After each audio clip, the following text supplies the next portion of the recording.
during the day when people are not at home, when they are working. And then at night when people come, you take the light. You know, there is no electricity for the whole of the night. And it's a constant pattern. You know, if you're rationing the light, be bold enough to come out with a statement, let the communications wing of EDSA work. You know, put in the work and tell people this is the schedule. You know, there are areas that are going 2 or 3 days without electricity. And as for the Guinea Valley Water Company, you know, you see, we're living in a funny state. How can you give a water rate bill for a house that hasn't got water for the past 10 years? I mean, sometimes it challenge the logic. It make you think like, when I mean not get sense about waiting. You know, you have houses within the central business district of Freetown, you know, that are under that old system wherein supposedly they should be paying monthly dues to Guma. But those houses haven't had water in how many years? You know, the water they run, go up, even up Garrett, you know, and a pipe then a treat. So who are you charging? You know, so we need to discuss a lot of things as a country. But, you know, as always, we're going to ensure we'll bring on the very best. But, of course, don't forget today is the 5th day in the month of March 2026. That's I'd like to say good morning and welcome to all our viewers from Ghana, Nigeria, Liberia, the Gambia, UK, and Sierra Leone, and the rest of the globe. This is how we welcome you to this Thursday's edition of Wake Up Sierra Leone for the week here on AYV TV, radio on FM 101.7 and DSTV channel 399. My name is Bokari Matia. And of course, I encourage you to stay with us throughout this 2-hour session here on AYV as we bring you interviews, sport, entertainment, and many more in this edition this morning here on AYV TV. You can also you know, listen to us or watch us on Facebook, AYV News, as we are broadcasting live from the top of Tower Hill in the beautiful city of Freetown. We encourage you to send your feedback on our Facebook page, AYV News, and be part of the conversation. Let's take a quick break from our sponsor, Local Commercial Bank, and other advertisers, and then we shall be right back.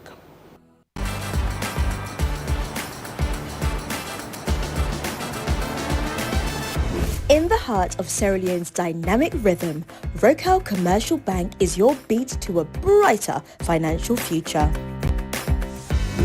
We're not just a bank, but we're your financial partner committed to your success.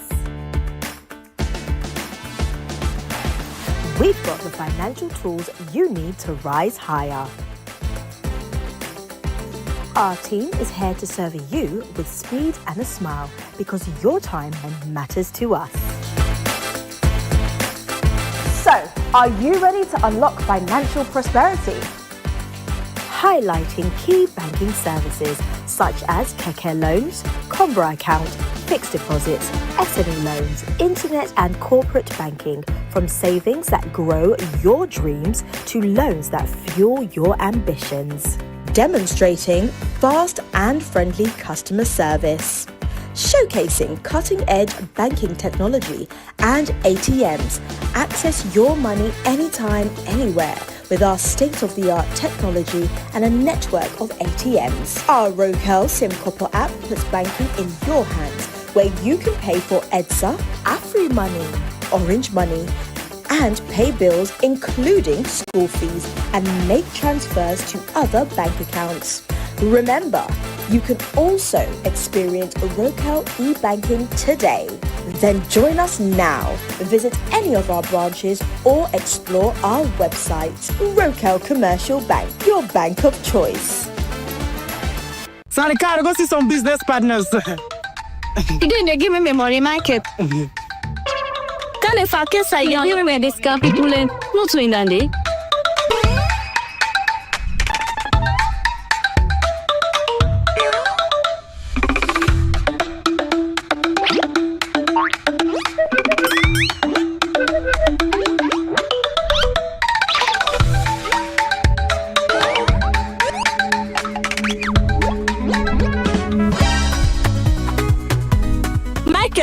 Today you dey pay me money. I don't send it for let you help me send money in Ghana. 2 weeks now you not send me money and 10 you not give me back me money. Today you dey give me money. You know ever sabi goodness na in life. I dey send back your money, but trust me, today na the very last day I dey ever send money for now. I don't need your help because I don't know so with Afri money. I dey able to send money. Now Baku Africa countries them. With Afri money, we'll be able to send money to over 10 African countries, whether it's Ghana, Gambia, Liberia, or Kenya.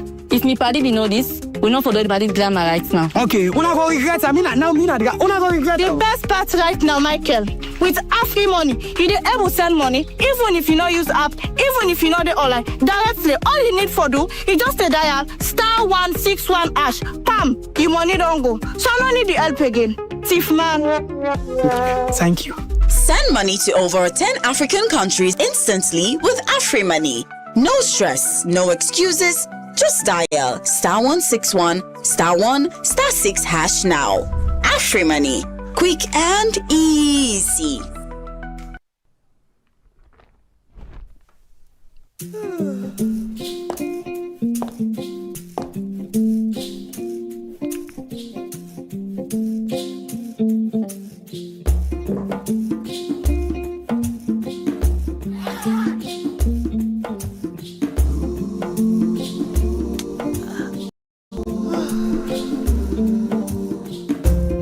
Good to see your face again. It's been a very crazy day. The joyous feeling in the air when rain falls on a sunny day. Happy, yeah.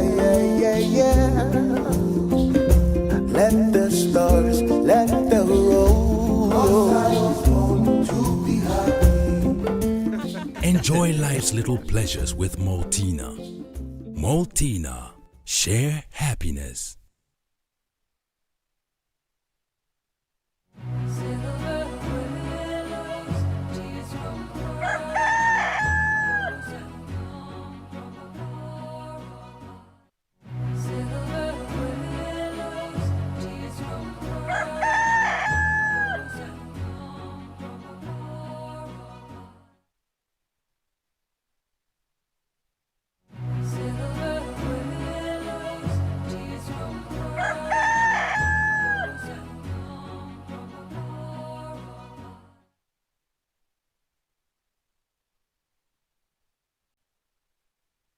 Back. This is Wake Up Sierra Leone on AYV television and radio in Freetown, Sierra Leone. Coming up in the program this morning, we would be continuing the conversation on the controversy between Sierra Leone and Guinea at Kaliyereh Village, Sulima Chiefdom, Falaba District, as we would be having a conversation with Honorable Alpha Fodimadi Jabi of Falaba District, constituency 004, well, no longer constituencies, but yeah, under the SLPP, would discuss the current state of the district and what led to the controversy itself. And also, the chairman of the APC 2026 Census Committee, Leonard Balogu Koroma, will be speaking on his party's position on the ongoing 2026 Population and Housing Census, and also the 2028 General Elections, governance, amongst other things. But as always, you can send in your comments and thoughts to our Facebook page, AYV News, and be part of the conversation. Now, in our first segment, we're going to continue the conversation on the controversy between Sierra Leone and Guinea at Kaliyereh Village, Sulima Chiefdom, Falaba District, where 16 personnel were arrested by the Guinean military. After negotiations, they were handed over to the Sierra Leonean delegation headed by the country's foreign affairs minister. So this morning, we're going to talk to the Honorable Member of Parliament, Honorable Alpha Fodimadi Jabi of Falaba District. He's also representing the Sierra Leone People's Party, and he'll be speaking on the current state of the district and what led to the controversy, and also, you know, his activities that he has been doing in the district. Good morning, Honorable, and welcome to AYV. Good morning, AYV. Good morning, viewers and listeners. Honorable, for someone watching us this morning, you know, give us a picture of what Falaba District is like. Well, Falaba District is a creation from the de-amalgamation that took place in 2017, 2015 up to 2017 under the Dr. Ernest Bai Koroma red government. And prior to that, it used to be part of the Kwenadugu district, one and the same. Since the de-amalgamation, Falaba District has been on its own.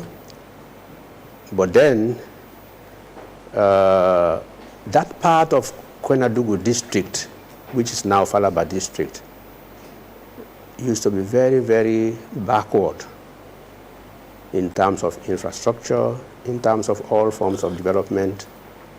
There's nothing to write home about. And up to now, we are struggling, even though the current government of President Julius Maada Bio has been making tremendous efforts to put structures in place. We have now got the district headquarter town, Mongo, Bendugu. We have so many government offices now, which we are not there before. And then the road is being constructed, is under construction. Although it's slow than the expectation of the people, but it is ongoing. It's ongoing.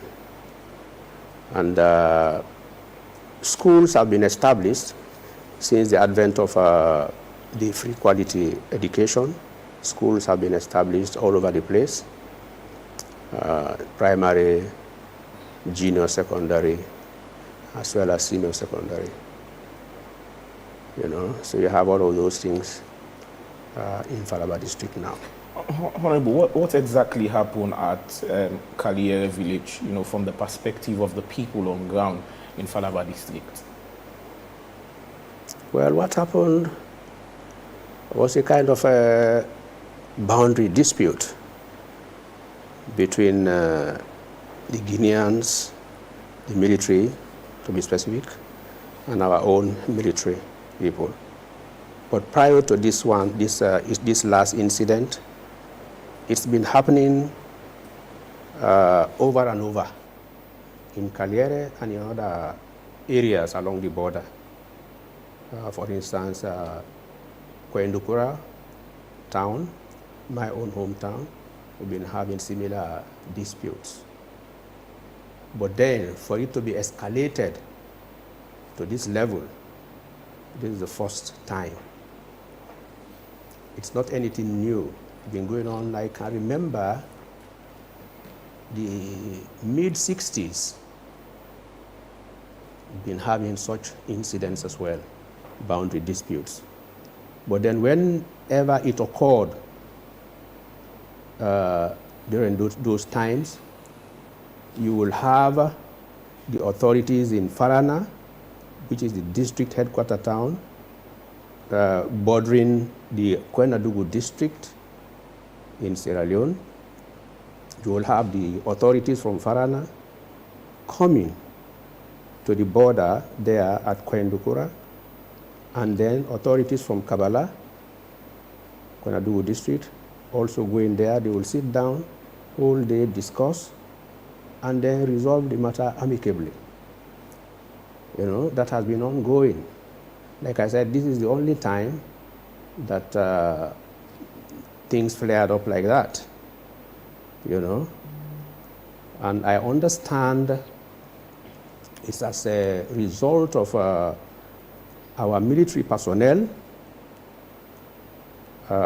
going to a particular spot, which the local town chief had assured them is part of Sierra Leone, and giving them that particular spot for them to erect some housing facilities for themselves under the direction or directive of the CDF. chief of the SEM, CDS, chief of the SEM staff. He instructed them to find a particular location wherein they can construct such a facility for themselves and a security post. So they went there, cleared the place, and then started to make these blocks. It's during that process that the paramount chief on the Guinean side of the border came and told them to stop, and that that particular area is a Guinean territory. It's not Sierra Leonean. So, but they just went ahead. They told him that this place has been given to us by the town chief of Kaliyereh. So that's why we are going ahead to do this work. So immediately after that exchange, the paramount chief on the Guinean side reported the matter to the authorities in Farana, the district headquarters town, and then they also sent a few personnel to come and ascertain what was going on, and then to tell our military people to stop. So they came and they engaged our military people. There was some kind of argument, and then later they left, the Guinean personnel, they left. They went for enforcement.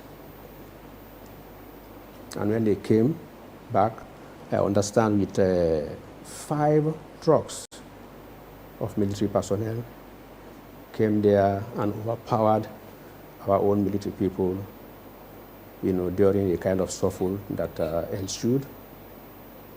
So they arrested some of them, about 14 military personnel, and then 2 OSD, and then took them away. Yeah, so that was what happened. What is the current situation there? What did this lead to? Come again? What is the current situation there now? What did this saga lead to?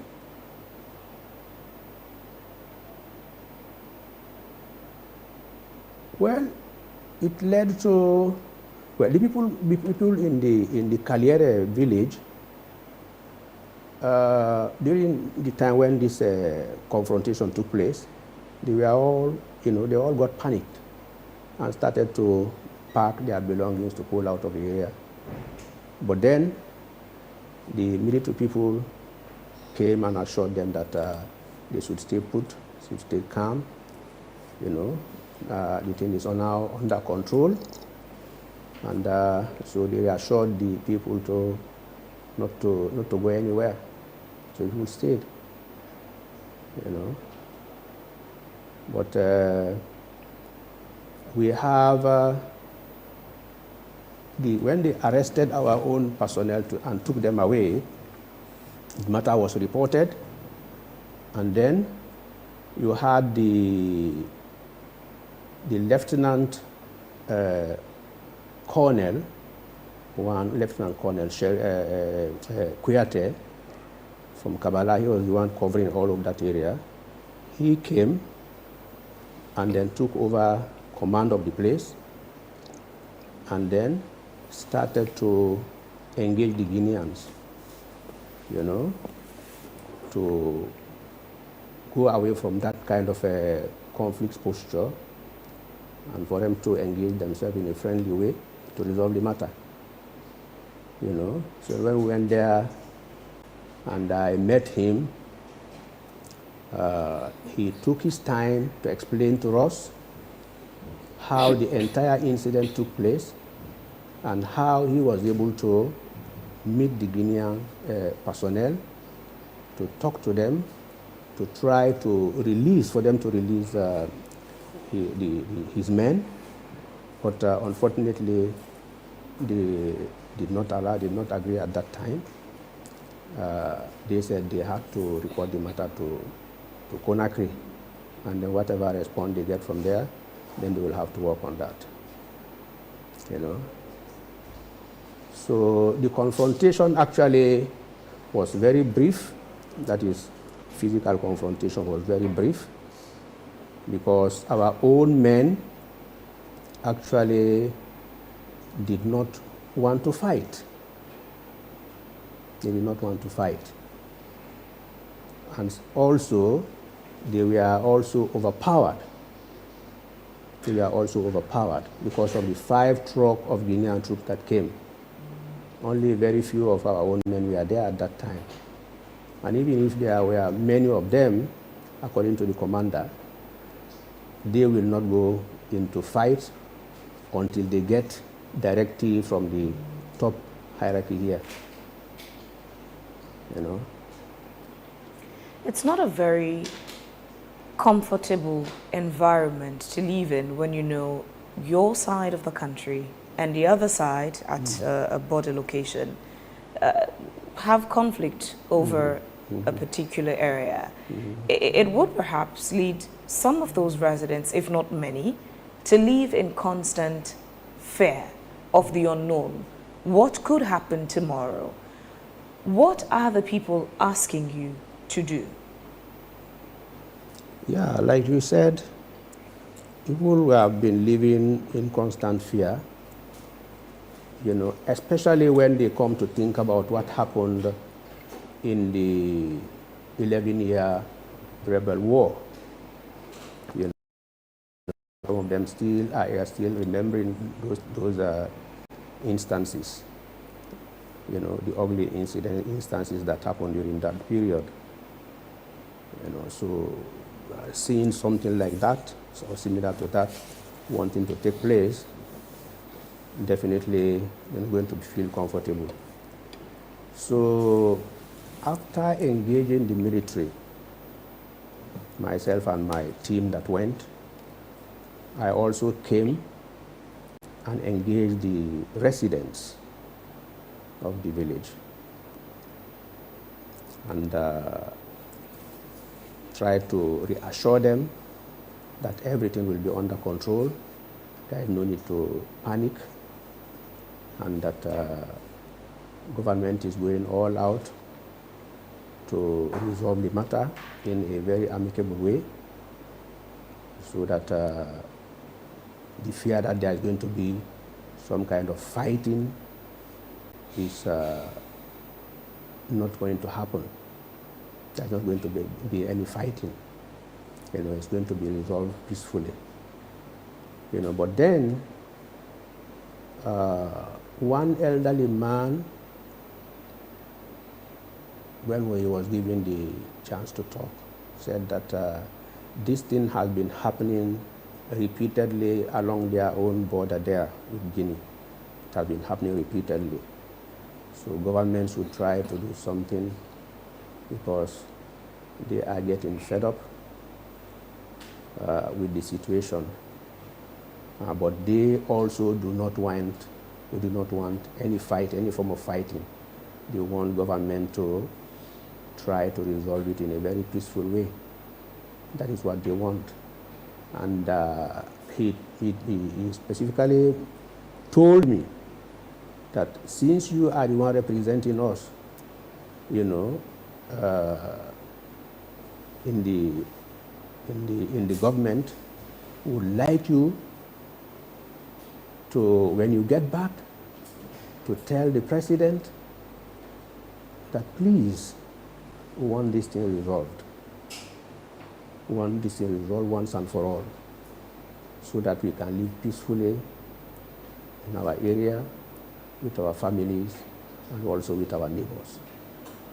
That was the message they gave me. So I also, you know, I reassured them that the matter will be resolved. So that is why when I hear people either in mainstream media or social media, you know, trying to push for government to go into war or to go into some form of aggression, you know, with the Guineans to resolve this matter, you know, I feel very bad, you know, because if you have to fight, and at the end of the day, you know, you have to come back to the table to resolve this particular issue, you know, so why not start? Why go into fighting first? Start with the peaceful resolution first. And that is not a quick fix method. It will take a long time, but it is safer. It will save lives. It will also save property. You know, so many instances we're all aware of around the world, around the sub-region, you know, like the Bakassi Peninsula between Cameroon and Nigeria. It took so many years. So many years. There were military confrontations, scuffles in between, but then at the end of the day, they were able to come to the table and resolve the matter peacefully. And then Cameroon, you know, was able to get back the ownership of the Bakassi Peninsula. So yes, the diplomatic way is slow, but then why do you have to abandon that to go into the military option, confrontation, fighting, etc., etc., when at the end of the day you have to come back to the table? Like the rebel war we had, 11 years, we are fighting, you know, all over the place. At the end of the day, what happened?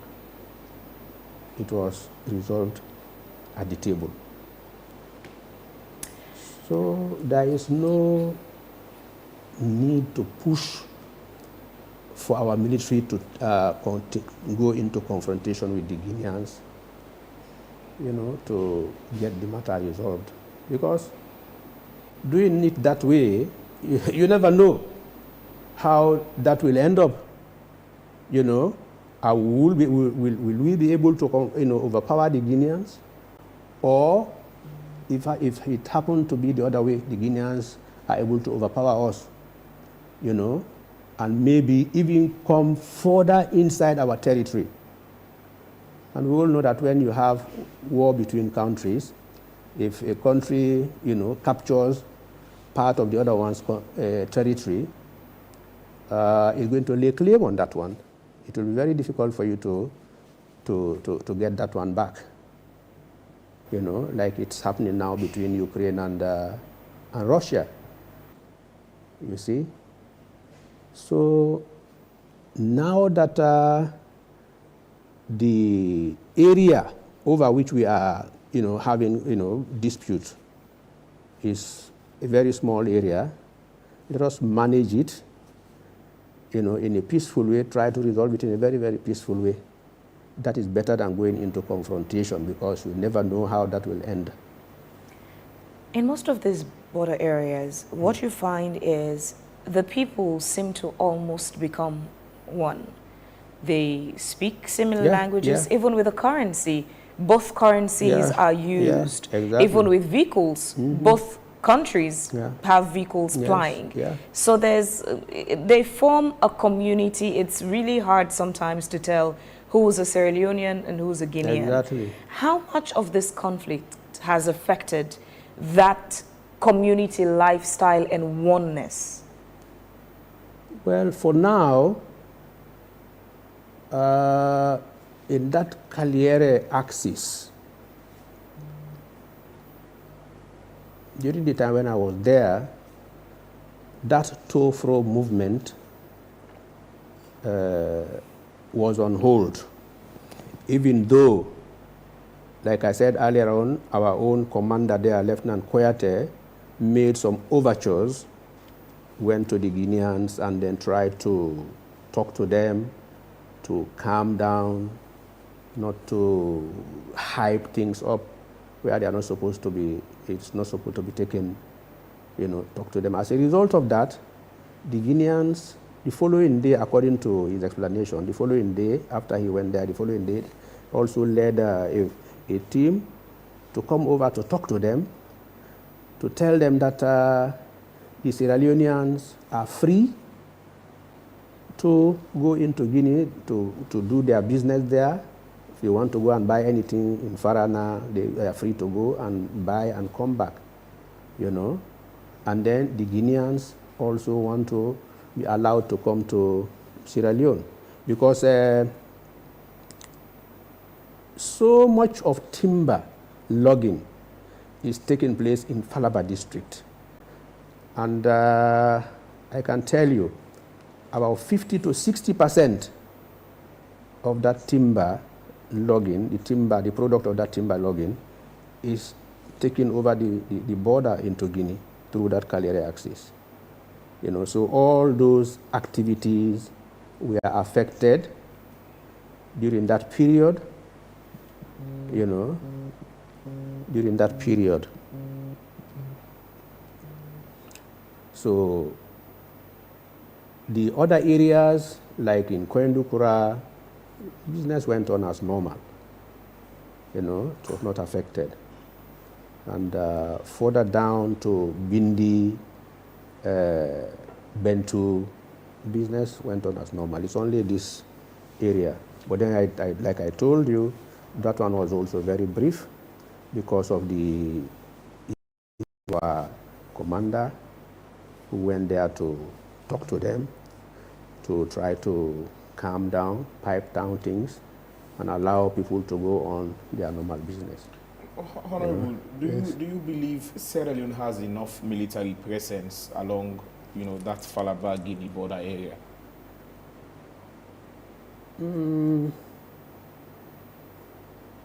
Really, I cannot comment on that because I don't know the strength or the size of the troop we have there. I cannot comment on that. But will there be a need, even without this incident happening in the first place, will there be a need for at least a visible presence of, security forces? Because along that line, as you stated, you can easily move into Guinea without even knowing you're already in Guinea. As it happened, the chief said you can build your shed here, but apparently that area was, in the Guinean territory. You would have instances like that also, and Falaba District is... that is not a clear-cut case that is in the Guinean territory. But Falaba District is rich in timber. Let's not have an instance wherein someone would want to log a tree and will do that in Guinea, thinking it's a Sierra Leonean territory. In fact, timber logging is banned in Guinea. They banned it since some years back. So that is why most of the Guineans engage in timber logging. They are coming, it's in Sierra Leone, and they come to the nearest place, that is Falaba District. Most of them are engaged in timber logging, are Guineans. They are Guineans. So isn't there a need for security presence when you have a viable economy like that? I think some moves are being made towards that. That is why the CDS, instructed them to, how do you call it now, to find a place so that they can create residential facilities for them, And when that is done, I think that is a move towards that direction to get, security presence heightened in that place, when once you have created a permanent residential facility for them. Honorable, you mentioned that, before, in the 60s, there was a mechanism wherein, these traditional leaders, will sit amongst themselves and iron out this dispute. Yeah. But since after the war, let's take Yenga as a case study. We've seen wherein Guinean personnel have come into Sierra Leone, have occupied, have created buffer zones, and this is the first instance wherein, our military personnel have crossed into Guinean territory, albeit that it's a misunderstanding. But do you believe that this is a misunderstanding, or it's a deliberate territorial assertion by Guinea to say, even if it's 1 meter into our territory, you are not allowed? Now, let's get it straight. This incident here is not clear. There's no clear cut saying that that disputed place is Guinean, or belongs to Guinea. It has to be proven yet. So that is why it is very, very important for His Excellency President Julius Maada Bio and his government to try and find a permanent solution for this border thing.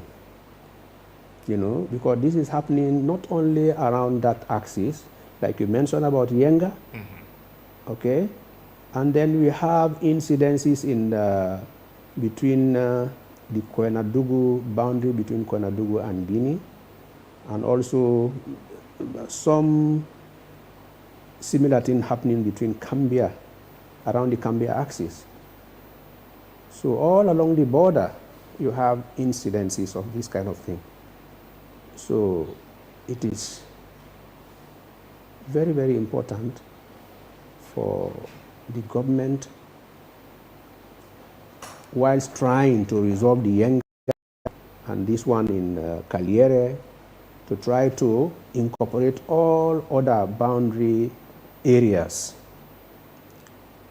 for us to have clear definition of our boundary with Guinea. So if that means we have to find international arbiters, experts to come and do that arbitration with whatever gadgets they have to do that, I think the government should go in for that. Yeah, because that's what I wanted to ask, Honorable.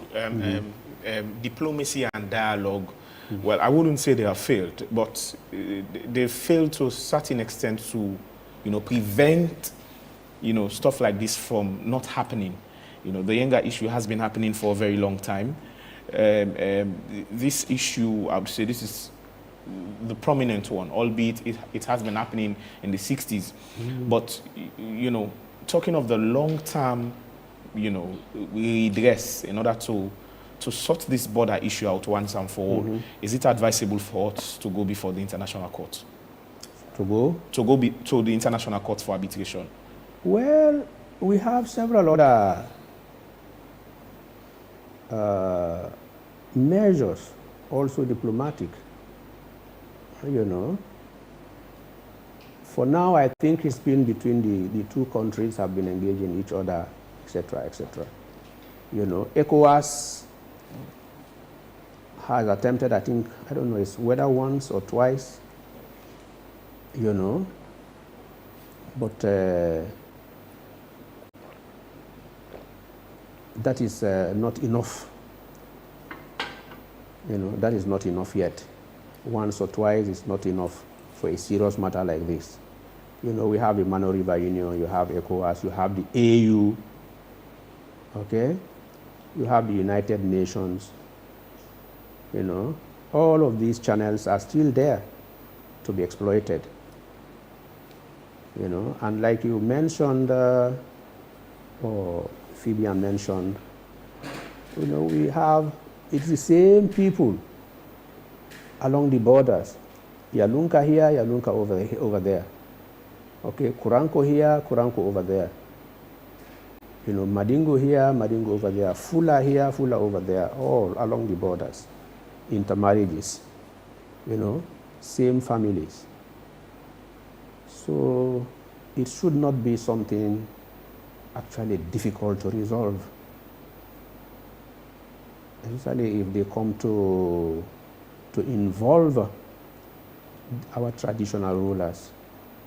because they are the ones that are closest to the people, and they know each other better.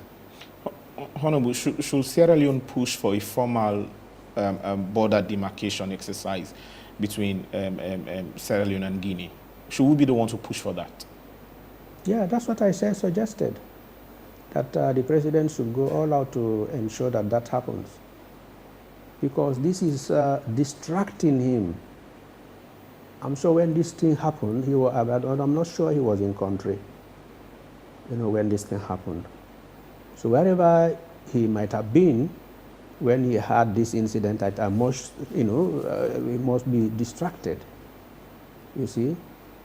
So to resolve it once and for all is much better. Better for him and better for the people as well,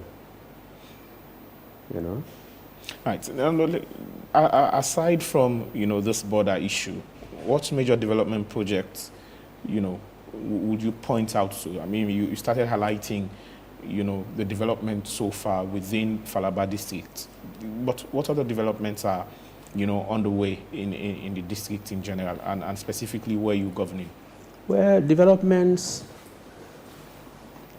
like I said, the road, okay, is one of the major developments, and it's one of the major developments the people are actually looking out for, because they've always, whenever the president went there in the past, they've always told the president, we want you to fix the road for us. Once you fix the road for us, we will do the rest for ourselves. People are hardworking, farmers, cattle rearers, traders. Everybody is busy, doing something to earn living, to his or her living. Then beside the roads, government has also established health facilities. Like we have this they call BMOC. We have two such facilities, one in Falaba town and the other one in Mansadu. They were built simultaneously, I think in 2022, 2023, So that now has helped the people a lot, so that it's not all cases now that they have to come to Kabbalah or to Freetown. Most of the cases are handled, within the district. We have so many PHUs also being established, within the district. Water facilities, this mini grid, electricity mini grid. So many of the small towns and villages are benefiting from that. Like I said, it is a new district. We are beginning from scratch. There was nothing there virtually, but something is happening. The district has also done, very well in education in the past years. Yes. When you look at the public results from Falaba. Exactly. Take us through that. What exactly. would you say would be, the main driver? Exactly. Free quality education. Like I said, many schools have been established in various communities. Prior to now, you only have very few schools scattered about, so that students find it difficult to get to school because of the distances.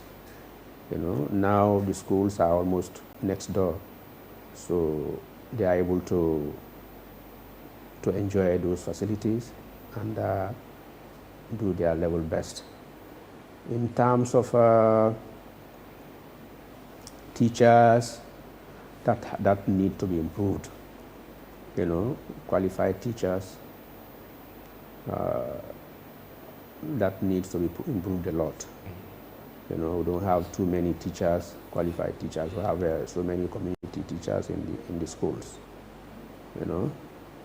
and then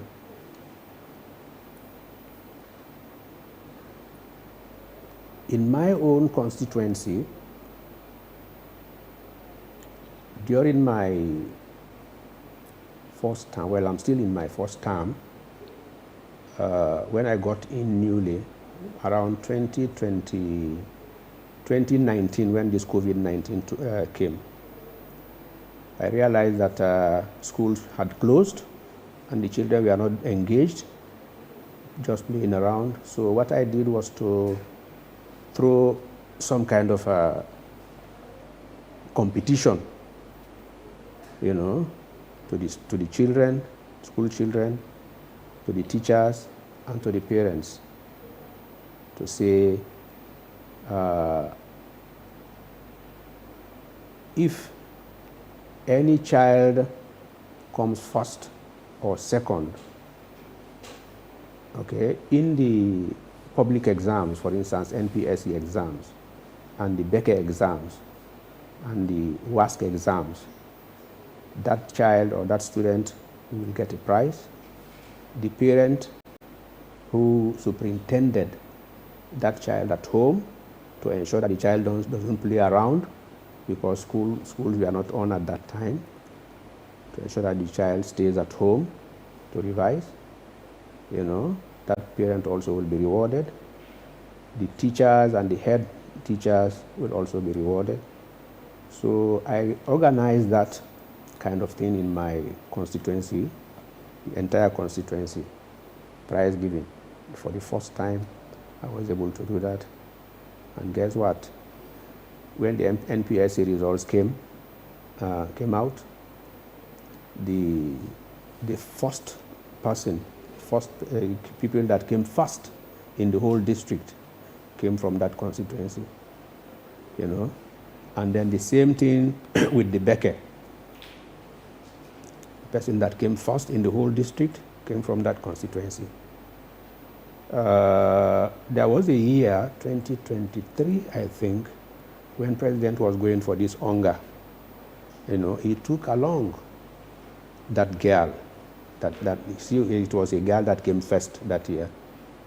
He took along that girl to the hunger as a kind of motivating stuff, you know. And since then, I did that thing only once, and then promised to do it the following year again, you know. So that got everybody, teachers, parents, students, got them to work, got them on their toes, etc., etc. And then the following year again, the results were very fantastic. I think 3 years in a row, Falaba District top the NPSE for the whole country. 3 years in a row, Falaba District was coming first, you know. Let's talk a bit about agriculture. And also cattle rearing, you know, within Falaba District. Is Falaba shaping up or meeting up with the requirements of the Feed Salon initiative? Well, we are trying. We are trying, but the support is not so visible from the government. The support is not so visible. But they are trying. Prior to the advent of this feed salon, people were still hard working, you know. Like in my own chiefdom, I want to talk about that one because I know more about that, my chiefdom, and the other chiefdom under my constituency than the other areas. You know, in my own chiefdom, which is Sulima Chiefdom, you know, people work very hard on their farms and they produce a lot of rice. A lot of rice, not only on the dry land, but mainly in this inland, these valley things, you know, swamps, inland valley swamps. They produce a lot of rice in those areas, and most of the rice is being sold to Guineans because of the condition of the road from Falaba coming to Kabbalah, 2 years back, most of the rice used to be sold to the Guineans because on the Guinean side of the border, the road is nice. So the Guinean traders come in their large numbers and go into all of these communities in Sulima Chiefdom to buy rice every week, throughout the year. The people produce so much rice that the following farming season, they will still be having the previous season's rice with them. With all the sale that they sell to Guineans, they will still be having some rice. So that means if the road network to that area is attended to as soon as possible, is fixed, that district can contribute significantly towards the feed saloon by providing locally produced rice to the country. You are a very strategic MP. I say strategic because you are not an MP sitting on the opposition side. You're a member of the ruling government, which should make, access network more easier to you than it could be for the opposition. How are you tapping into that opportunity that you are a member of the SLPP and you're an MP for that area? Fixing that road contributes significantly to the success of Feed Saloon. Your connections, how do you put them into play? Well, I have been meeting not only the contractor, Alimu, to speed up the work, but I've also been meeting the Director General at SLRA, to try to speed up this thing. But then, as it is, government has some challenges with funding, with funds. That is what is slowing it down, because the road has 2 phases. The first phase is what they are on at the moment. They've done about, can say 7/10 of it. A distance that I used to do for 3 hours, 4 hours, now I can do for only 1 hour. That is from Kabbalah to Falaba town. We used to do for 3 hours, but as late as last year or the year before, I now do it for 1 hour. So more effort is being done. But like I said, the funding is what is slowing things down. And government has been allocating, like they allocated money in the budget, 2024, 2025 budget, and this 2026 budget, they have also allocated funds. But to get the funds released is the other thing.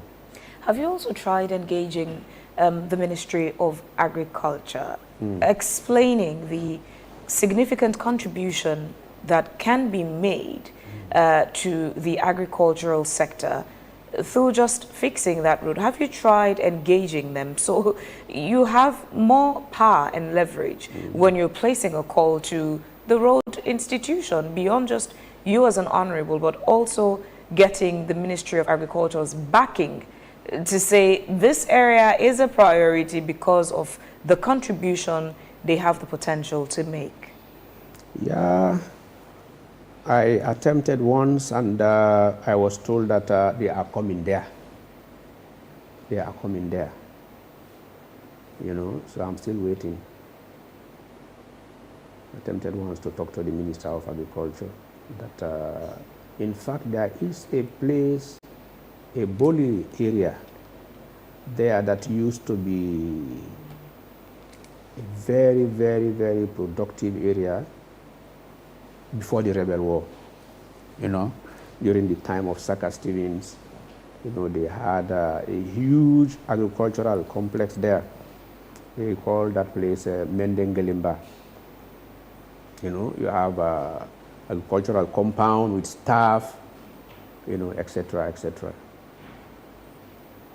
But then the place started to collapse during the last days of Saka Stevens, and then up to the period of President Momo. It closed down, and the structures that were left there, when the rebels came, they just destroyed everything. But that used to be a very productive area, and the rice that was harvested from there used to be supplied to the many parts of Sierra Leone. But like I said, I attempted once to engage the people, people in the Ministry of Agriculture, and they told me that they have Falaba District in mind. They have arrangement for Falaba District, and that they'll be coming there later. Not only the rice, even for the cattle. I don't know whether you heard about a place known as Musaya. It used to be a special area for this dairy cattle, raising this dairy cattle, by the Ministry of Agriculture in the country. That one is still there waiting to be improved upon, because like I said, when the rebels came, they destroyed that one, the rice production area that in Ngelimba. They also destroyed this one dairy cattle place at Musaya. So it's still waiting for the Ministry of Agriculture to come and take it up and begin to operationalize it again. Let's talk about Falaba itself being established as a district. Since then, what would you say have been the advantages and disadvantages of having Falaba as a district? Well, the advantages are that government is now, pouring in resources, to get infrastructural development, which never used to happen at a rate that never used to happen before when it was under Koinadugu district. When it was under Koinadugu district, everything was centralized in Kabbalah and its environs. Places like Mongo, which is now the headquarters, of Falaba District, and the other chiefdom headquarter towns, seldom received attention from government. But now all of those areas are getting attention from government, NGOs, etc., etc. Like I mentioned, hospitals have been built, considering that Falaba now is a district on its own. Whatever facilities is given to the other districts, Falaba district also should have its own share of those facilities.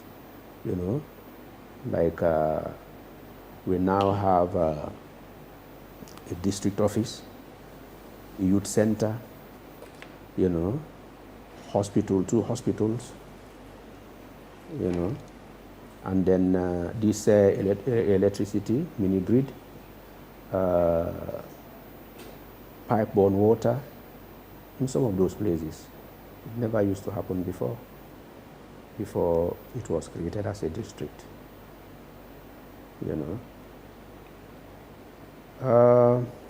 The disadvantage is that it has been given this status as a district, but still some facilities are not there.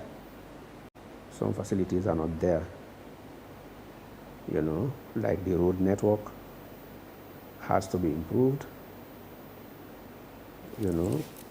much more than it's been now. The same thing for the water supply system, although, some amount of work has been done, but more needs to be done. More needs to be done. Honorable, does Falaba District have a resident magistrate? And what's the status when it comes to, crime or criminal activities within the district? I'm not sure we have a resident magistrate. It is the magistrate that is in Konadugu, Kabbalah to be specific, that goes there periodically to sit the court. That also is as a result of the road. Yeah. Of the road and other lack of other facilities. Yeah.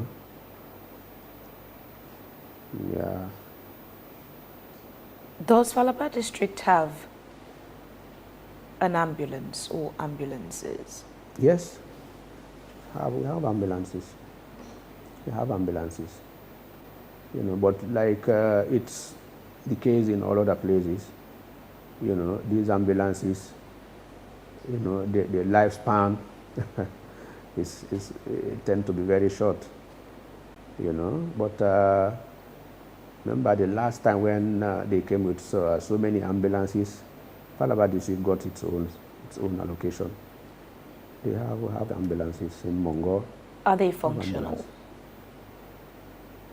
Well, at least one is functional.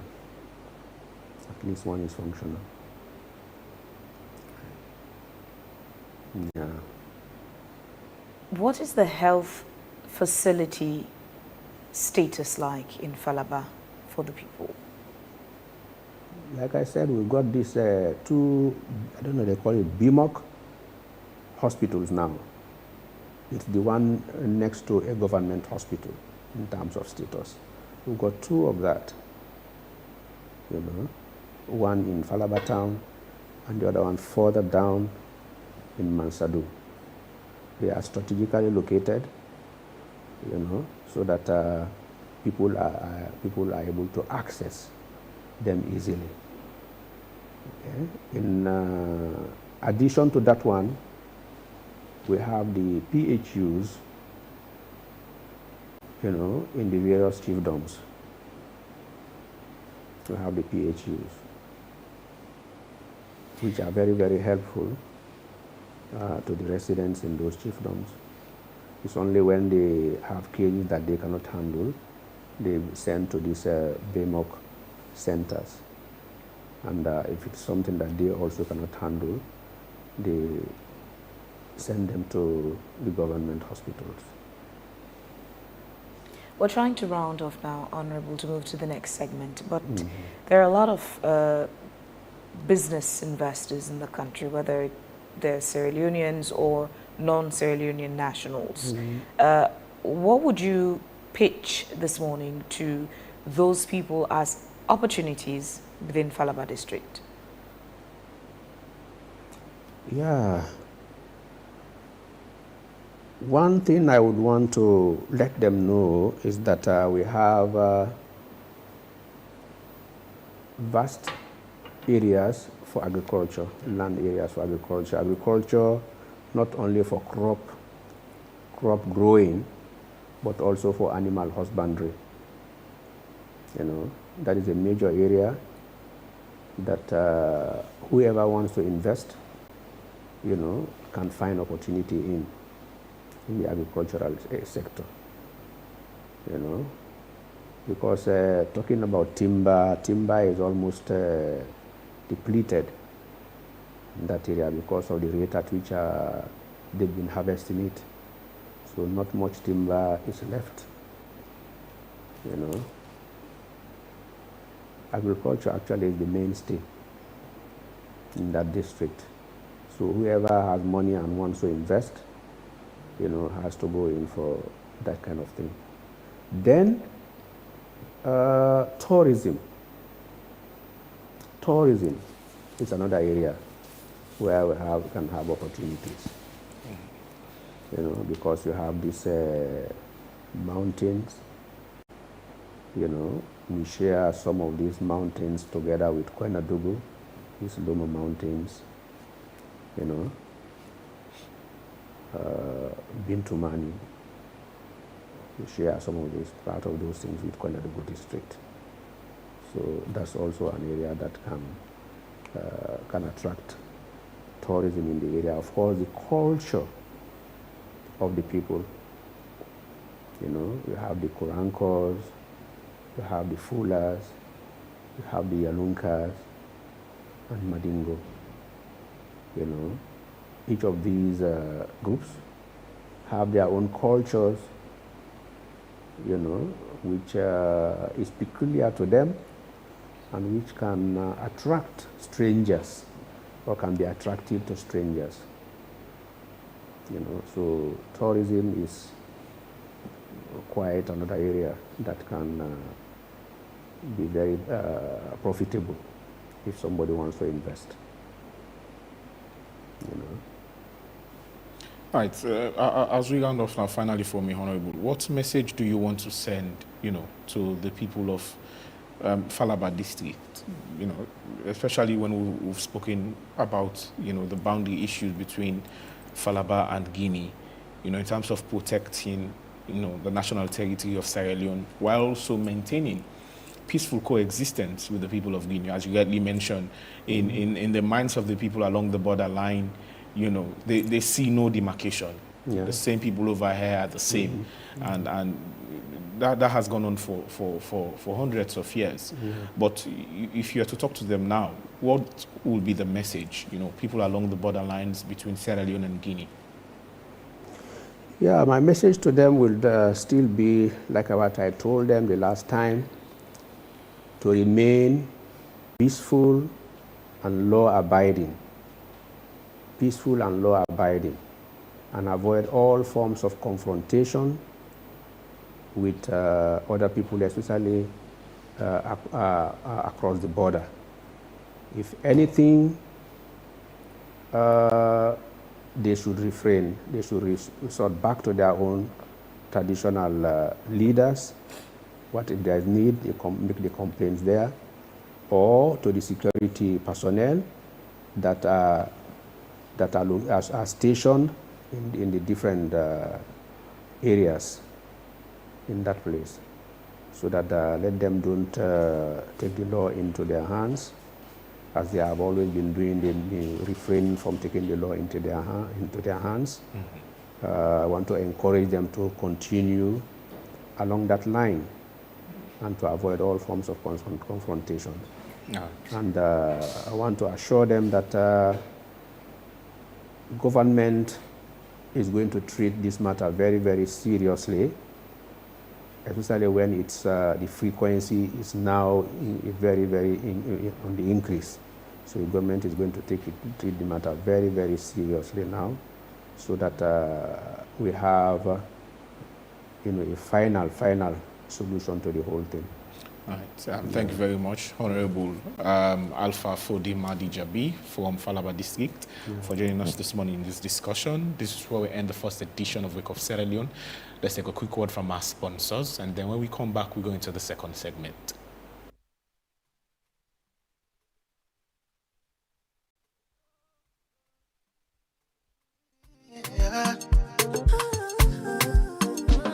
It's 2026, we dey get with census.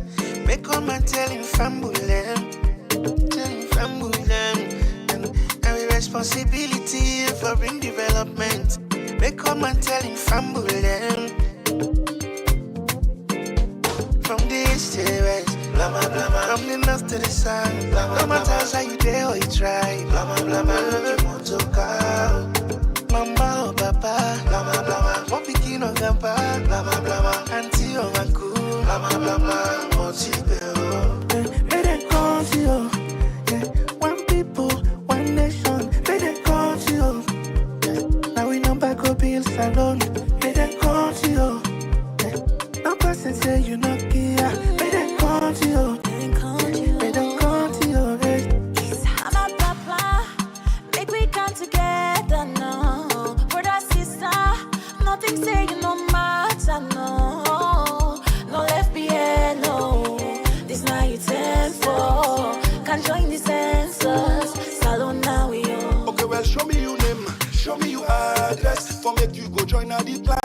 census go make you get the access. For make you go vote now this land.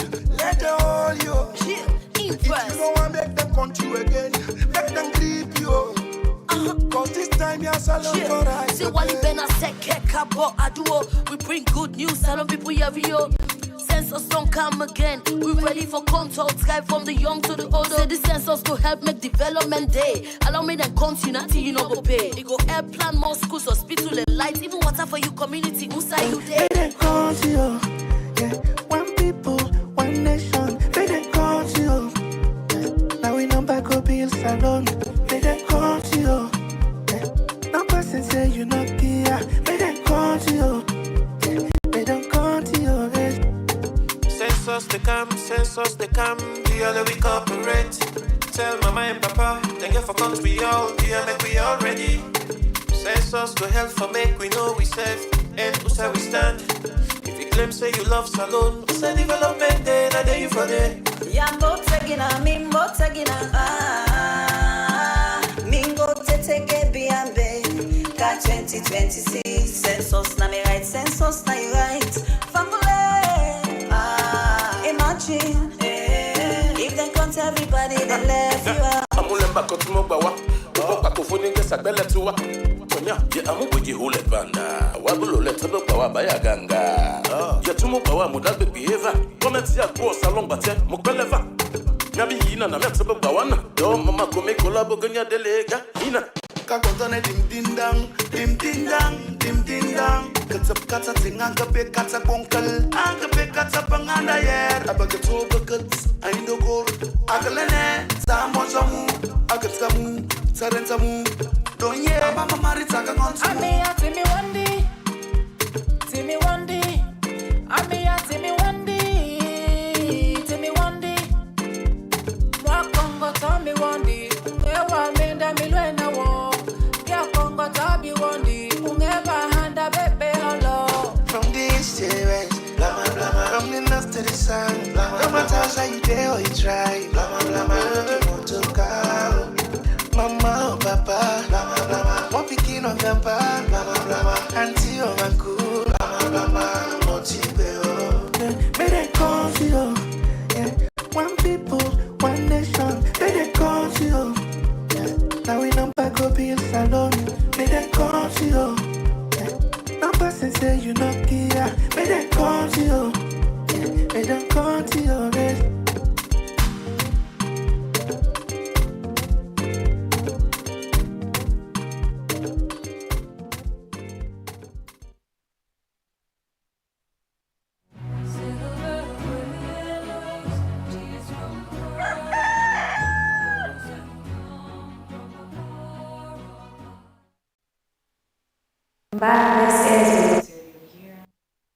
Television and radio.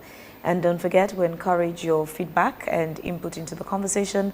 All you have to do is utilize the comment section of our Facebook page, AYV News, or you could also even use the comment section of our YouTube page. That's AYV Media Empire. Just ensure that the comments and questions you drop there are tailored to the conversation, and we would try to read out some of those messages. Now, in our second and final segment this morning, we've been joined in the studio by former Minister of Trade and Aviation, who was also National Campaign Coordinator for the APC during the 2012 and 2018 election cycles, Leonard Balogun Koma, also commonly known as Logos. He's in this studio with us this morning, serving in his capacity as chairman of the APC 2026 Census Committee, and he's here to talk about APC party's position on the ongoing 2026 Population and Housing Census, their preparedness ahead of the 2028 elections,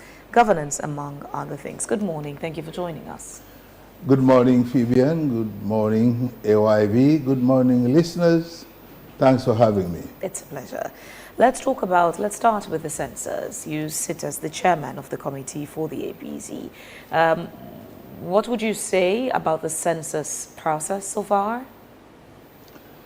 So far, so good. Nothing to write home about. It appears that Statistics Sierra Leone have not learned from the lessons of the discredited 2021 midterm census.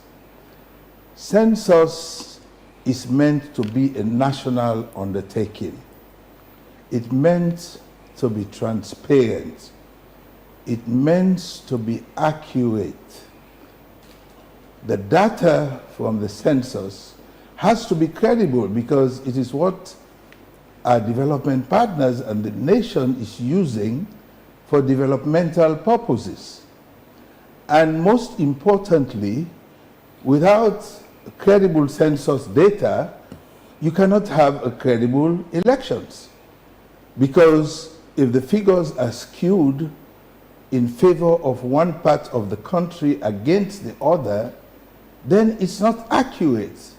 Then it's not credible. Our problem starts with the baseline that Statistics Sierra Leone is using from this census. They told us from their own mouth that they are using the discredited 2021 midterm census figures, data, which has not even been made public for the 2026 census. And that is the data that is telling us that Kenema is more populated than Freetown. We raise concerns, our development partners raise concerns about that 2021 census. They were advised against going forward with it. They ignored the advice of our development partners and UNFPA, and they went ahead with the census.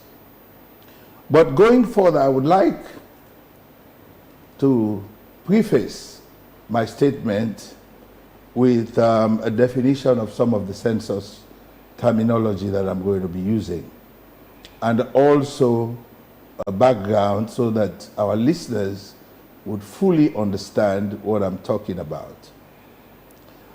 A census is a constitutional requirement, and it is meant to count the population of a country that is to be used for developmental purposes. A decennial census is a census that is held every 10 years. What they held in 2021 is not a decennial census. It was a midterm census, and that happened for the first time in the history of Sierra Leone. In September of 2024, His Excellency the President announced a proclamation, made an official announcement that our census will be held in December of 2025. We assume that Statistics Sierra Leone should have done their homework before advising the President. The President is not a statistician. They are the one who advised him to make the proclamation, which he did in September 2024, I believe in good faith, for the census to be held in December 2025. Few months after, Statistics Sierra Leone invited a UN assessment team which came to Sierra Leone in January of 2025 and found out that Statistics Sierra Leone was ill-prepared for the census to be held in December of 2025. Why? Because they had sacked all of the qualified professionals in Statistics Sierra Leone. 300 or so of them were unfairly and unduly terminated for political reasons. So UNFPA concluded that they were not prepared, they were not ready for the census in terms of capacity, in terms of the professionals that were needed, in terms of preparatory work.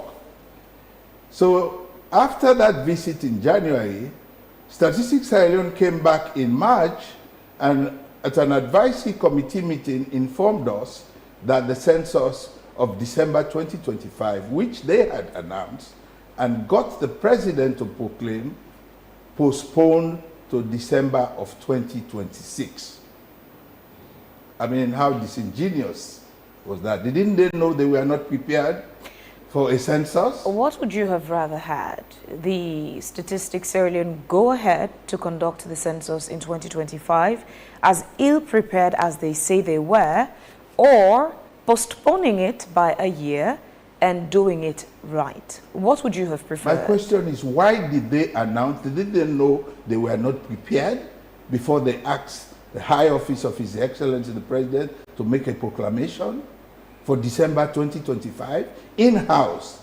Didn't they know they were not ready? Was it statistics that asked Yes, President of to course. make the announcement? They advised the President on the proclamation. Didn't they know they were not ready? Didn't they know they had sacked all of the professionals who were supposed to conduct it? So why did they mislead the President to make that announcement? And only to come back a few months after and say it is postponed. That is my issue. That is our problem. So going further, they postponed it and we agreed. And what did they do after that, or what did the government do? They tied up the outcome of the census to the tripartite recommendations. Section 38B. A clause was inserted to say that if the results of the census of 2026 came out on or 2 years before the elections, then it should not be used for the demarcation of constituency. Why? Why not? Because it was meant for them to go back to the discredited 2021 midterm census figures. Statistics Sierra Leone has maintained consistently that whilst the census data is used for elections, that's not its sole purpose.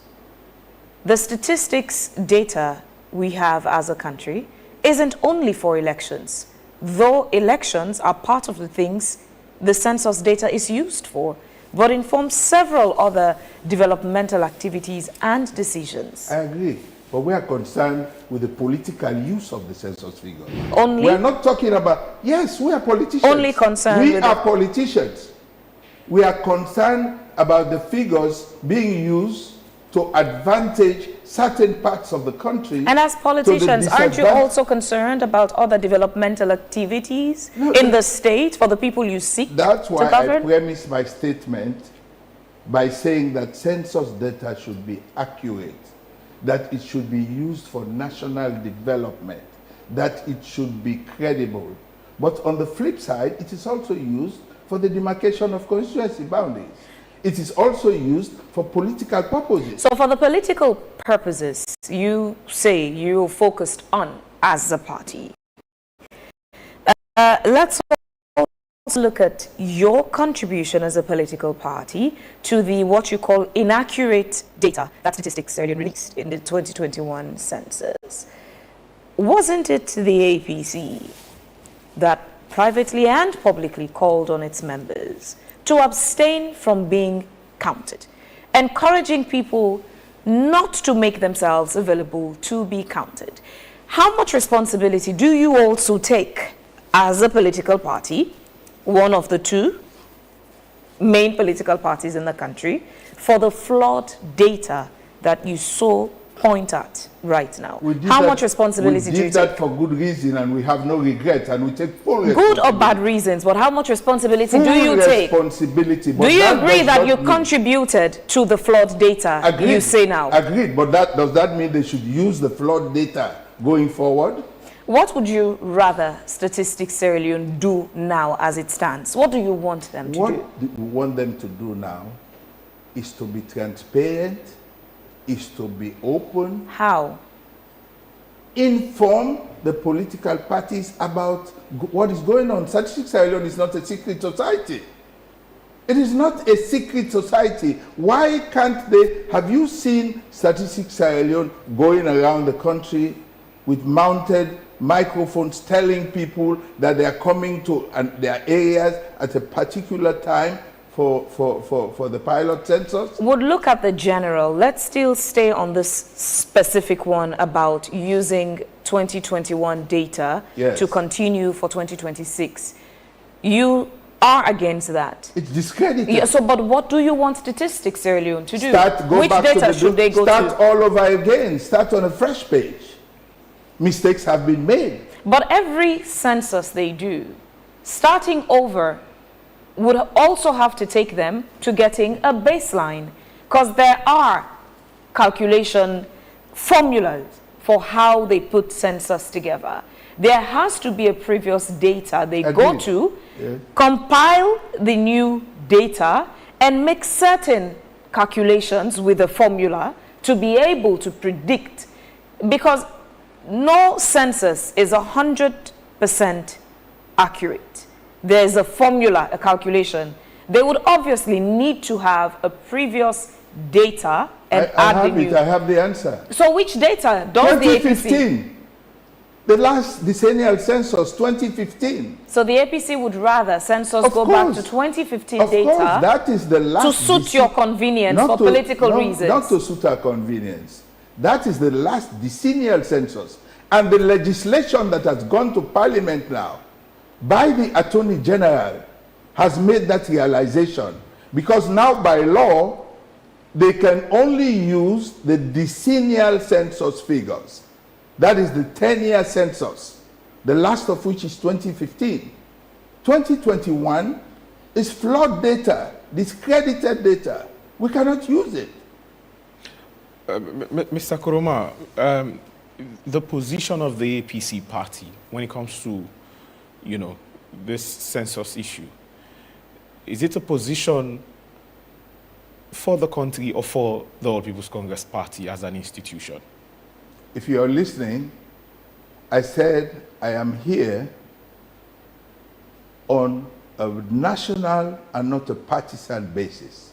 One, that the census must be utilized for national purposes. But it must be credible. But you just said that you're only concerned with the political aspect of the census. That's why I said that is my primary concern.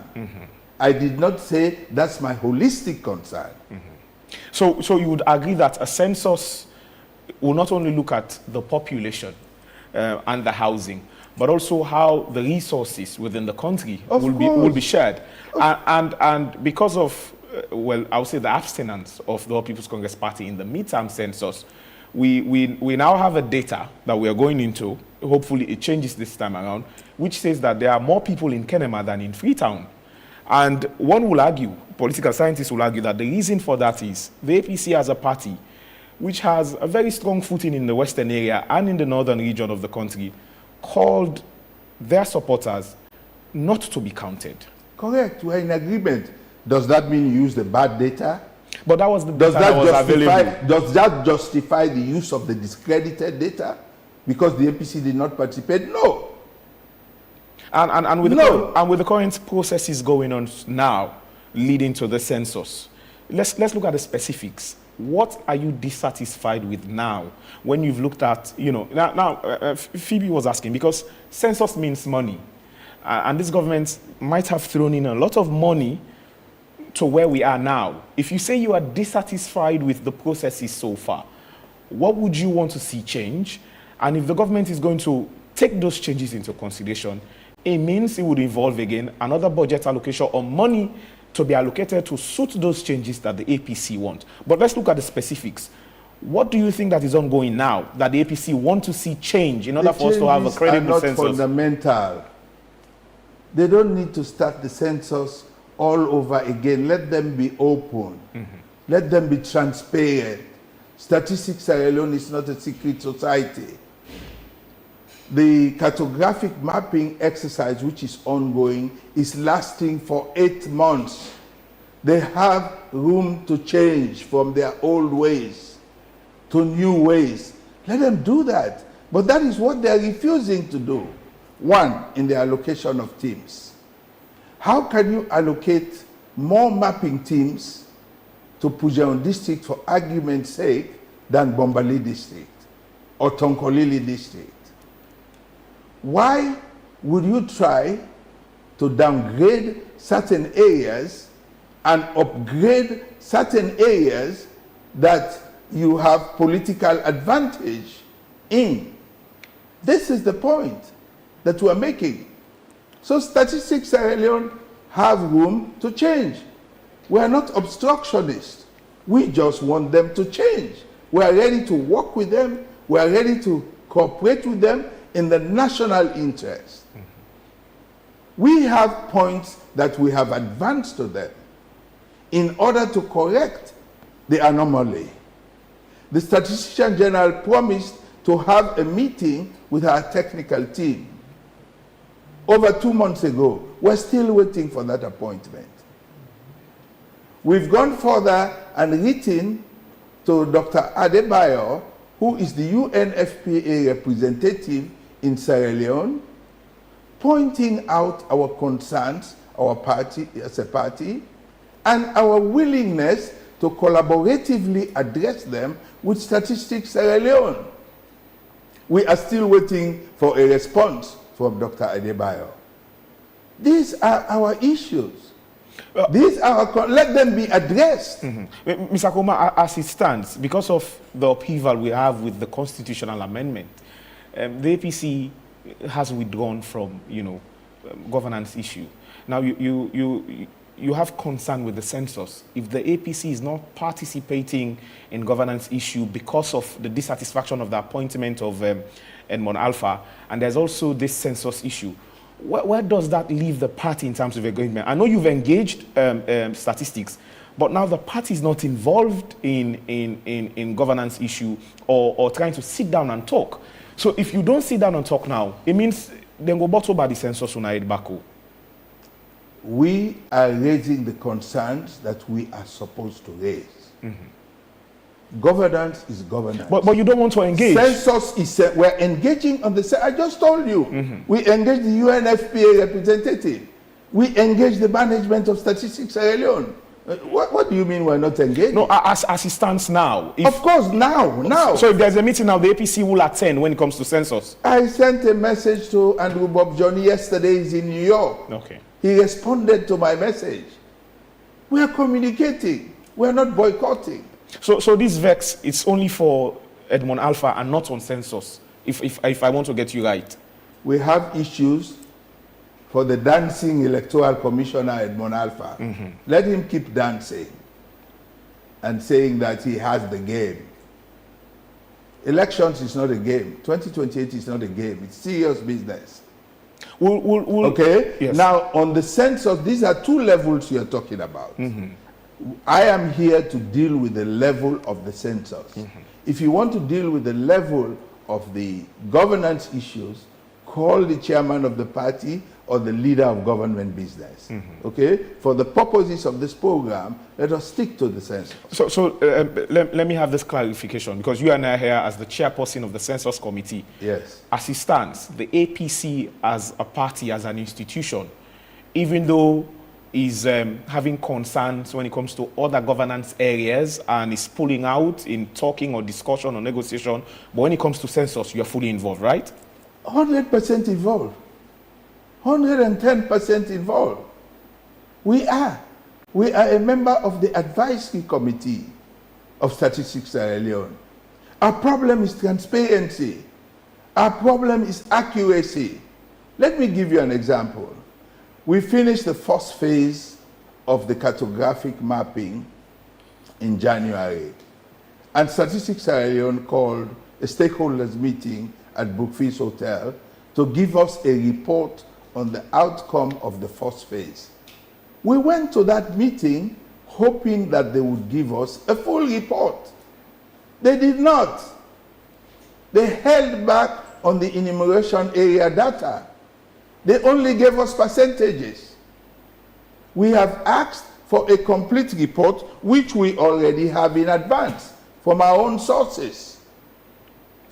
And those figures are not good because, for example, the blatant example is Pujeon District. In 2015, Pujeon District had 582 enumeration areas. Enumeration area is a mapping area for census purposes. In the first phase only in 2025, Pujeon District has had 930 enumeration areas. Wouldn't this be as a result of the midterm census, Mr. Kuroma? Although as a party, you don't recognize that data. Not me, damn, it's people. 930 enumeration areas comprised of housing and people. It does not has nothing to do because with the midterm census says there are a lot of people in Pujehun than in the other districts. No. Can we raise that argument? Please listen. It said 580. Yes, in 2015. 2015. And now, first phase in 2025, it says 930. That's impossible. No, impossible. Honorable, let me play the devil's advocate a bit. That rise is impossible. Okay, now the data which you are giving us is the 2015 data as compared to the 2025 data. Phase 1. Phase 1. Yes. There's also a data that informed the statistics Sierra Leone institutions position here, which was the 20 midterm census data that the APC didn't partake because of the reasons you've highlighted. So would it be Statistics Sierra Leone's position that the increase from 500 to 900 from 2015 to now 2025 would have been as a result of what the data informed them in the midterm census? They have not published the data. We don't have the 2021 census data. Where is it? Where is it? It's in the closet. They have not published it. These are the issues. What should be amended there for you to say, okay, you are now doing the right thing? Taking that bit as an example, yes. Send mapping teams that is proportional to the size and occupancy of the district.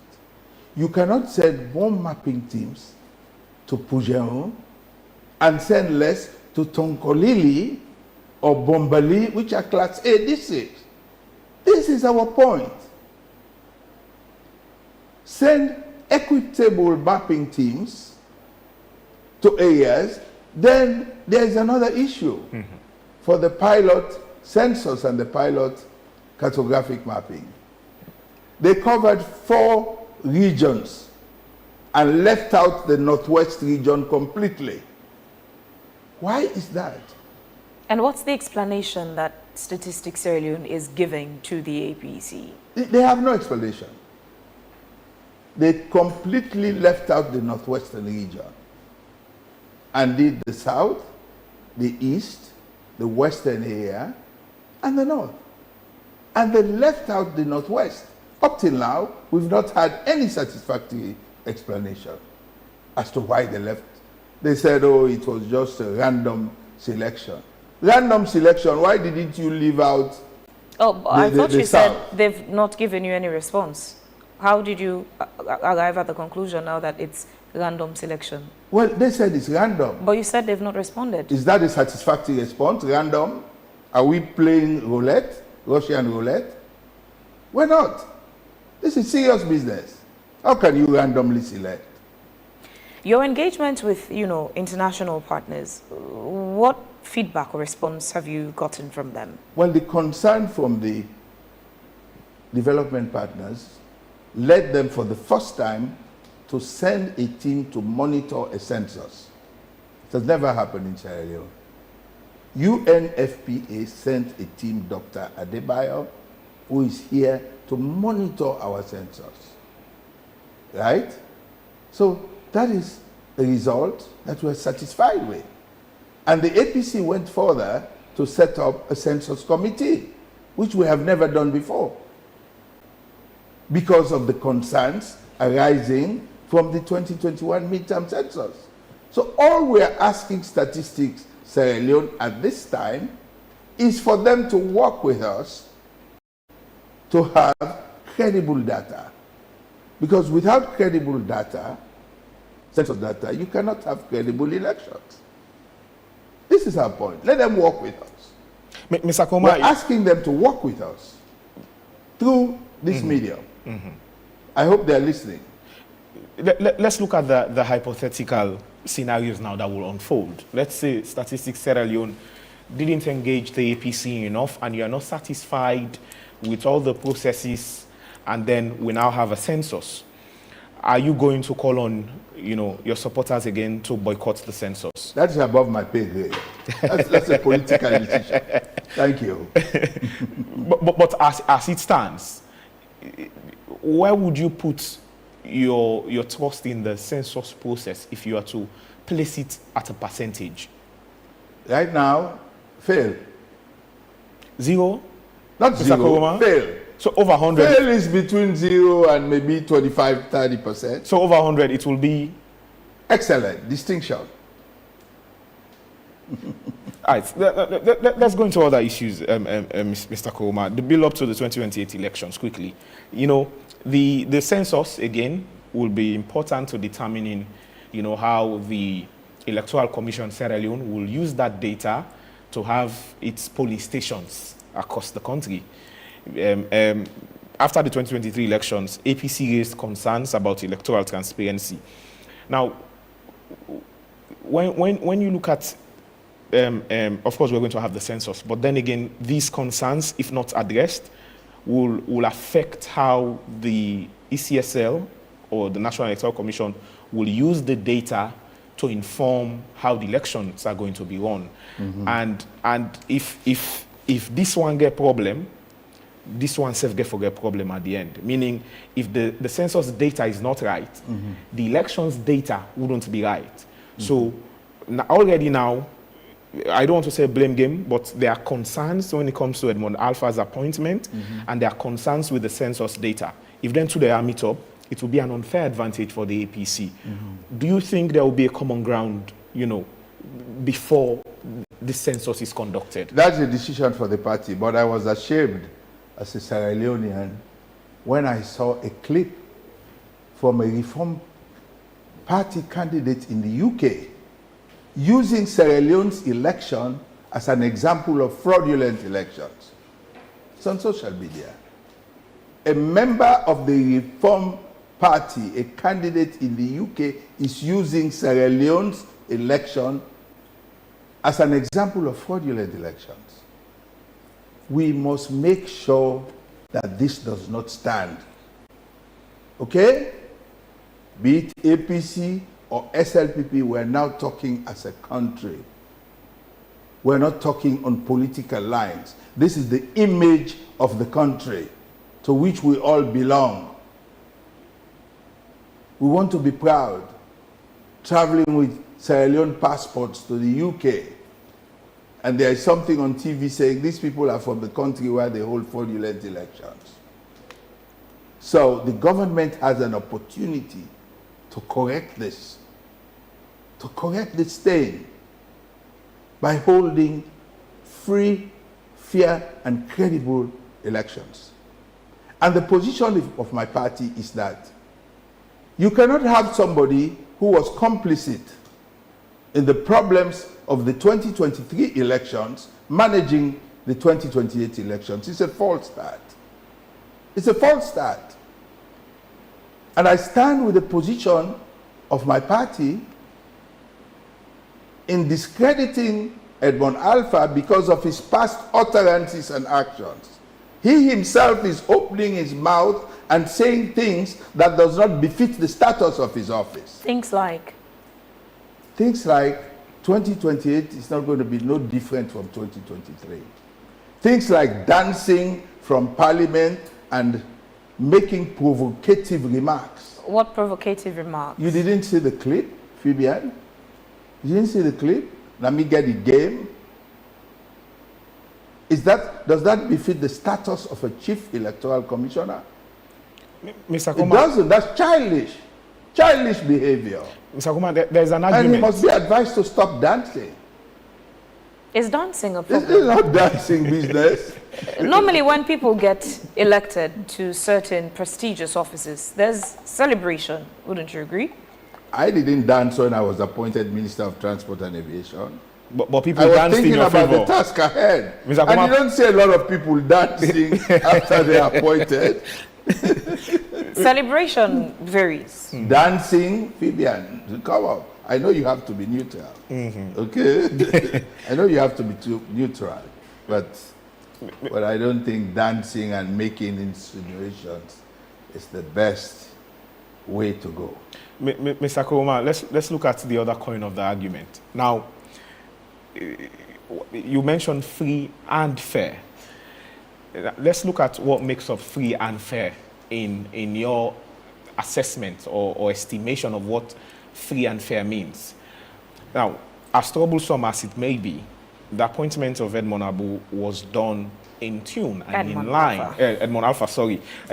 In tune and in line with the provisions of the 1991 Constitution, albeit that there's an understanding that there is a tabled constitutional amendment bill before Parliament that suggests otherwise. But as it stands, we're still operating under the 1991 Constitution.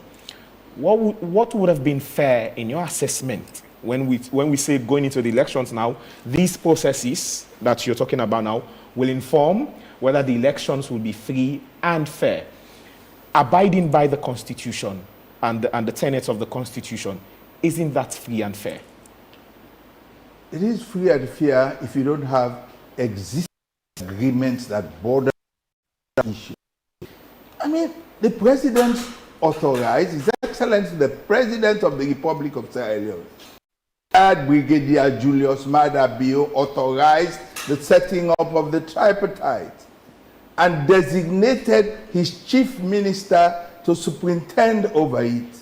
Agreements were signed. Are we saying that the signature of the president or his representative has no meaning?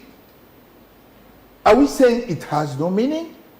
It said, that agreement said, we should inform the problems of the 2023 elections and that going forward, we must not repeat those mistakes. Therefore, that the next chief electoral commissioner must be appointed by a committee. Recommendation. Now you come and bypass the provisions of that agreement so that you could evade it and go ahead and appoint a new electoral commissioner. That is against the spirit of the tripartite agreement. But that would mean going against the spirit of the Constitution as well, Mr. Kuroma. You'd agree with me. The reason why I'm asking this, all throughout the years, we've had agreements as a country. This is not on any political party now. As a country that we've not lived up to. If you look at the TRC report, there are recommendations within there that government in, government out haven't looked at. You also look at the agreement from the Lome Peace Accord. As a country, we have a problem, addressing the gentleman's agreement that we've had before. And the Tripartite Committee is no exemption. We've also had the Bintumani 1, Bintumani 2, and so on and so forth. And these agreements have not come, to reality because we haven't included them in the laws.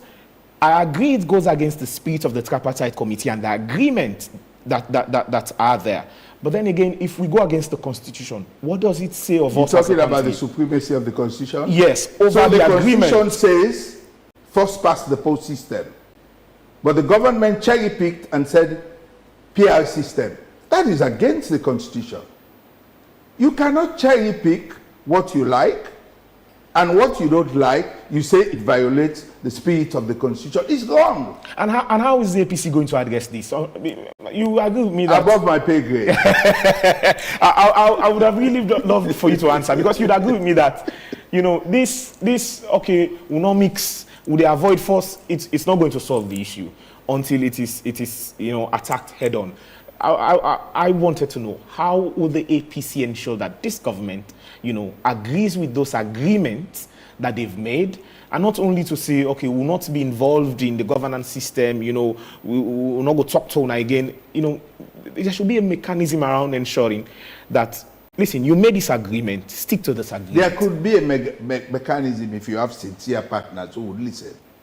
But when you don't have sincere partners, when you have a chief minister who is also making provocative posts on social media, ridiculing the APC on the tripartite, and you have that pattern within the government, how do you rely on such discussions? We want serious partners to engage. We want serious discussions. Partners like who? To take place. That is for the president to decide. Well, it could be you also, because whilst you say it's for the president to decide, you've started making the decisions for him by first saying the current Chief Minister, Dr. David Moinina Senge, is a no-go. So let him give me the responsibility. So that's why I'm asking you now. Let him give me. So who do you think should be put forward to continue the negotiations with the APC? Not, the president knows best. He knows, yesterday he knows we had Alpha Kanu with us in the studio. Yes. And he mentioned something along this line, but specifically referencing Edmond Alpha's situation. While you say you don't want Edmond Alpha as a party, you've also not recommended a name or names you think would be more convenient. That could be put into context in this as well. You're saying you don't want the chief minister to be put forward for the negotiation. Well, if you don't want him, what names do you think you'd be more comfortable with? Let them more access to recommend names. We'll give them tons of names. So until you're asked, you would not make recommendations. We're not in government. We're not in control of the ship of state. We're not. So if you're not, why then would you want to control who is put forward to do We are the here to negotiation? checkmate the government. That is the duty of the opposition. To checkmate the excesses and insincerity of the government. That is what we're doing. So still on this issue, you say the president would have to have that responsibility to choose who he wants. He had chosen David Senge. You say no. But you're not giving him alternatives if you don't want David Senge. You know how many letters we have written? So until he asks you for recommendation, you're not going to recommend? Of course not. Okay then. Please continue to stay with us. We'll come right back. Let's cool off with sports. Yeah, Ransford McLean is all set. Good morning, Ransford. What do you have for us this morning? Thank you very much, Phoebe, and thank you for having me on Wake Up Soil this morning for sports. Of course, I'll take you to speed of what's happening in football for the Civilian Football Association Secretary as the president of the Football Association, Babadi Kama, convened a constructive meeting with leadership of Western Area Football Association, WAFA, and the Division 1 clubs in the region at the Football Association Secretariat Kingdom in Freetown, following concerns raised regarding alleged unfair treatment by the regional secretariat. Let's get the report from my colleague, Mary Esther Samora. An open platform for the clubs to articulate their concerns. WAFA Chairman Philip Bo and Secretary General Benjamin Gordon were equally given the opportunity to respond to the issues raised. According to SLFA President Babadi Kamara, he summoned the meeting because there are concerns surrounding the composition of the Western Area Football Association Division 1 League, which he believes the Football Association should address. Cannot sit having received complaints from clubs that the current leagues you are conducting, Division 1 League, Western Area is playing. There are issues of concern. We cannot sit and wait until you do what you want to do before we can intervene. So the reason for this meeting is for us to understand why, in the first instance, the lifeguards that you are used in the Snappy League, you have to scrap them and give instruction that new lifeguards should be bought by the same Division 1 clubs. And that instruction came only after the league have started. Those are issues of concern because we don't want, at the end of the day, when people play and win, then few clubs, other clubs, come and protest that, oh, this person did not register this player, this person did not have lifeguard, and you give the point to clubs of your interest. We don't want that. And we don't want the Western Area to be a place where there is total lawlessness in football, total disorderliness. Both representatives from Brookfields United and Arsla football clubs said that they have been treated unfairly by WAFA.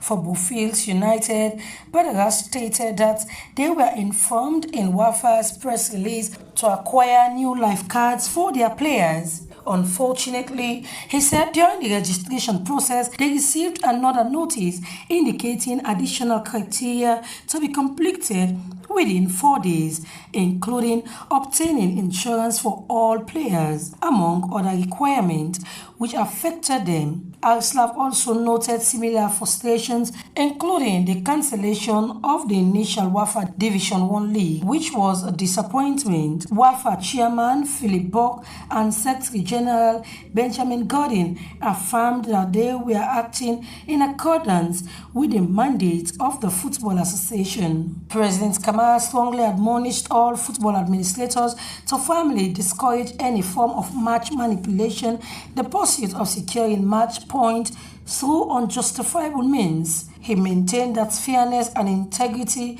must remain the foundation of all competitions and points should be earned.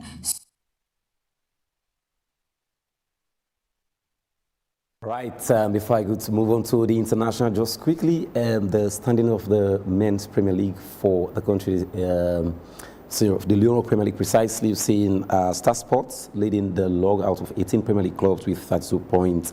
Kalon and Bow Rangers are tied with 30 points, second and third respectively. The bottom for are FC, Diamond Stars, Abacha City, and the Cacao Boys, that's Sulawa FC. And finally, in the international scene, William Osula's stunning strike ends Michael Carrick's unbeaten run as Man United boss, as 10 player for Newcastle take all 3 points at the St. James Park last evening. Of course, we've seen dramatic fixtures yesterday evening. Arsenal had a narrow win against Brighton and Hove. Chelsea thumped Aston Villa, 4-1, and City, who fighting head-to-head with Arsenal, had a 2-2 draw with Nottingham Forest. Of course, the league standing since Arsenal so far leading with 67 points, played 30 matches, and whilst Man City played 29 matches with 60 points. But that is it for sports. Of course, if you want to know, Manchester United, of course, for obvious reason, though the defeats, fans will still please. They are on third place with 51.29 matches played so far. But that's it for sports this morning on Wake Up Sierra Leone. And over to you, Fiben Swill and Bokari Matia. Thank you very much, Ransford McLean. How's my team, Bow Rangers, doing this season? I've really not had much time to focus on the I did league. mention it that Bow Rangers are on third place with 30 points, tied with FC Kalon Football Club, the Cavaliers, in the Leone Premier League. But how do you think we're doing? In the better. Do you think there's hopes that I would be celebrating over Ambassador Anthony Nago? We've seen clubs, maybe. We've seen clubs, bringing more players. That's the good thing for the Men's Premier League. I need to mention that former players who've been playing there for the national team, current players as well, they've joined clubs like Eastern Lions, did a remarkable signing, and the Star Sports also signed Bouya Touré, and that's a very good news as well. We've seen Jojo as well signed for Eastern Lions Football Club. So we've seen transformation club Rangers beefing up for the next phase of the league, which has already started. So it's possible that perhaps I could dance. Yes, at some point. maybe so.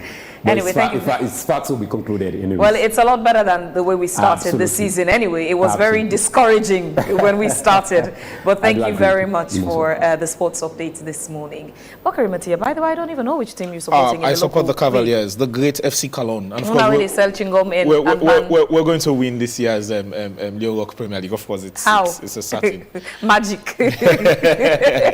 Magic, or you're counting on a miracle. Second position, better goals. And it's us for the taking. Yeah, it's us for the taking. Watch us. We're coming. On first position. Thank you, Ransford McLean, for lightening the atmosphere for us this morning with the sports updates. But we're trying to round off today's edition of the program. As it stands now, Balogun, what would you say to the APC supporters, with the ongoing situation between APC and the census situation? What would you say to the APC supporters? We've asked our supporters to be counted. We've told them that this is not 2021. This is 2025, moved on to 2026. you must be counted. And they're making themselves available to be counted. But they're not being counted in the western area, the northern region, and the northwestern region.